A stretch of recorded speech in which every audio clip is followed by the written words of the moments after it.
Hi everyone, welcome to Module 5. We are just about to cross the midway point of the term. We have 9 weeks in the class and this is Module 5, so at the end of this week we'll be more than halfway finished. I know some of you are probably pretty excited about the holiday season rapidly approaching, and I am also, of course, but we still have some hopefully interesting work to do in the class before we get our holiday break. Last week we looked at mental illness and mental disorders. We considered the different ways in which different societies over different periods of time have defined these concepts.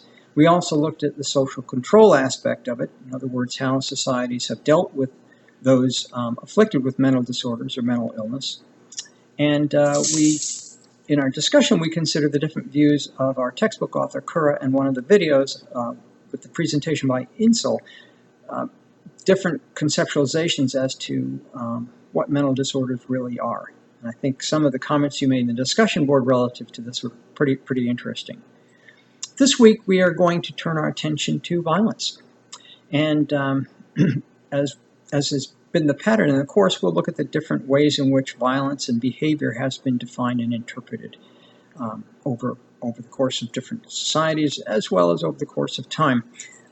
Different societies regard forms of behavior differently, and a good example of this, and maybe an extreme example from the Western point of view, is something called honor killing, and I'm sure most of you have run across this concept. And basically it's the idea that it is justified. It's typically a killing where the woman is a victim. It's justified on the basis of an act or actions on the part of the woman that's brought dishonor and shame onto the family. So for instance, an unmarried woman having a sexual relationship with a male, or a woman who's married having a relationship with someone who's not the husband. In this country, we regard such killings as astonishingly unjust. That it's hard for us to conceive of such a thing. But in some parts of the world, it's considered legitimate and appropriate. And it's a classic example of how there are differences in the way in which behavior, the same forms of behavior, are interpreted and responded to. So we'll look at that. We'll look at some things in the United States in terms of motives. Different motives justify behavior or don't justify behavior that's violent.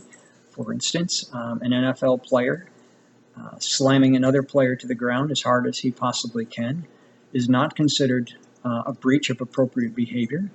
But if you or I to walk up to somebody on the street and do the exact same thing, it would be considered not only inappropriate, but it would be a crime.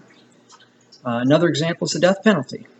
Death penalty is perfectly legal in the majority of states, not all of the majority of states in this country.